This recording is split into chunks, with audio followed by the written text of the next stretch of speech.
Lakini si mtaenda kuongea huko, tuko na kiwanja huko, nyinyi wacheni maneno. Wacha tu niite, ngoja.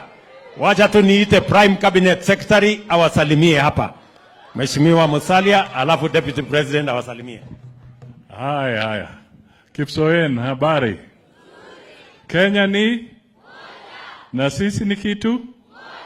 Asanteni sana, Mungu awabariki. Bwana Deputy. Haya, Deputy President wetu.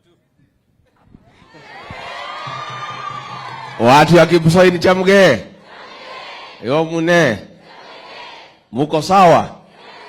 Mumefurahi kiongozi wetu kufika hapa? Hata sisi tumefika hapa kumsindikisha kiongozi wetu katika ziara yake ya maendeleo katika kaunti hii yetu ambaye tunapenda. Sisi Mheshimiwa Rais, tunataka tuseme tukiwa hapa nyumbani ya kwamba tunaunga wewe mkono 100% kwa ile hatua umechukua ya kuvuja baraza la mawaziri, uude upya, utafute mawaziri ambaye watakusaidia kufanya kazi. Mawaziri ambaye hawana kiburi.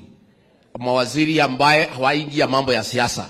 Watakuwa na wewe kukusaidia pamoja na sisi ndio tusongesha Kenya yetu mbele. Mnataka tukanyangie hapo? Tukanyangie hapo? Kwa hivyo Your Excellency, ours is to assure you of our 100% support as you reconstitute your government so that you can get a good team that will create efficiency, that will create harmony, that will put the people of Kenya before their personal interests. Na hapo Rais, tunakuhakikishia tutakaunga mkono tukiendelea mbele, na mimi nina hakikisho ya kwamba pia wa Kenya tunamuunga Rais mkono. Wangapi tunaunga Rais mkono kwa hiyo kazi? Asanteni sana, Mungu awabariki. Haya, gavana wetu ataongea mbele, wewe ngoja sema tu moja hapa.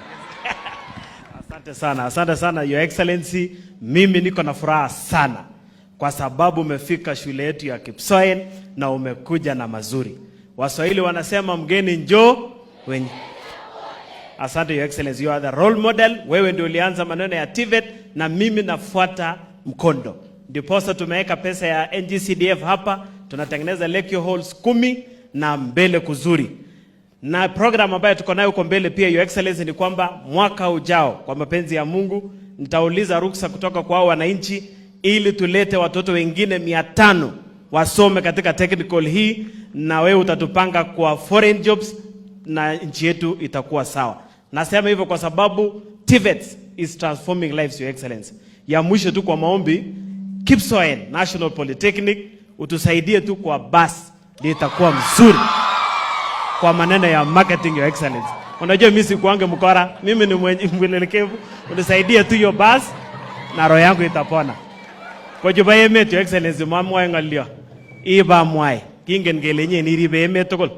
Kaso amekityo bichu kole mutai ibongoni ngal irib amu kitinye lagok chemio kongoi missing. Asante. Haya, nimesikia maneno ya huyu mungwana. Hapa tuko na gavana wetu Wesley, mpigeni makofi. Senator wetu